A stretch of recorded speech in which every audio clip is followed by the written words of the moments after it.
what's up guys, TechMail here. This video is focused on why the Nokia 7.2, please forgive the cracks, is a really great buy in 2020. When you say mid-range or budget device, it cuts across different countries or different locations. It might be a mid-range device to some, might be a budget device in some countries or in some locations. And in some locations it might be a kidney price. Do not forget to hit the subscribe button if you have not, and hit the bell icon to stay connected to this channel.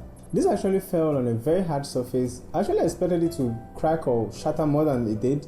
For the body, we have aluminum chassis, front and back is glass. Power key and the volume key are on the right. The power key also acts as a breathing light. It beams when you have notifications. Also have a circular camera hump at the back housing the triple camera and a flashlight. Beneath the device is a Type-C port alongside a single firing speaker. The dual SIM card tray on the left also housing the micro SD card slot. And like most mid-range device, the Nokia 7.2 also has a 3.5mm headphone jack on top. The display on this device is 1080p. Watching movies and YouTube videos are in HD. It has great viewing angles for an LCD HDR10 display. And protection on this device is the Gorilla Glass 3. I like the contrast on this display. It's not so blown out, it retains the dark and color quality, but it dims down the brighter areas, giving you a better picture quality. Scrolling through the timeline is okay for this 60Hz screen. For this picture and this price point, I think I like the display. Now, what are those needs that this device perfectly fit into, or those needs or requirements that this device will deliver with ease? The Nokia 7.2 is rocking 4GB of RAM and a Snapdragon 660 and a well-optimized stock Android 10. This delivers a great performance. Day-to-day usage has been good, but if you're coming from a much faster device, you will notice some lags on the 4GB RAM variant. Opening apps sometimes will take milliseconds, and the camera apps sometimes crash when you use the Pro mode, and you have a lot of background apps running. If you plan gaming on this device, I highly recommend you buy the 6GB RAM variant. This has 3500 mAh battery, so in terms of multitasking gaming, well, generally day-to-day activities, you get roughly about a day, depends on your level of usage. So before people buy any phone these days, first thing they look at is the camera.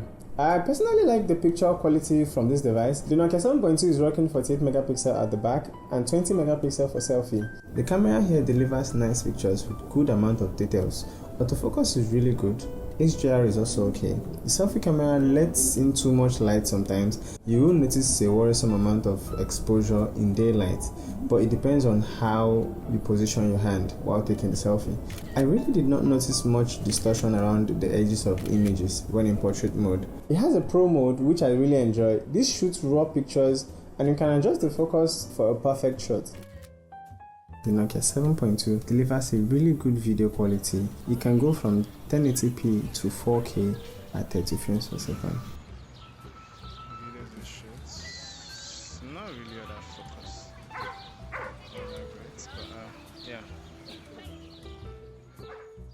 One thing I don't like about this device is the fact that they had the 3.5mm headphone jack on top of the device. I don't really get the point, but hey, that's all we have. This device is durable, great camera, great performance, and the design on this device I actually like. It has the 2020 trend of device. But the main question here is, who is this device made for? Is it made for a regular day-to-day user? Yes.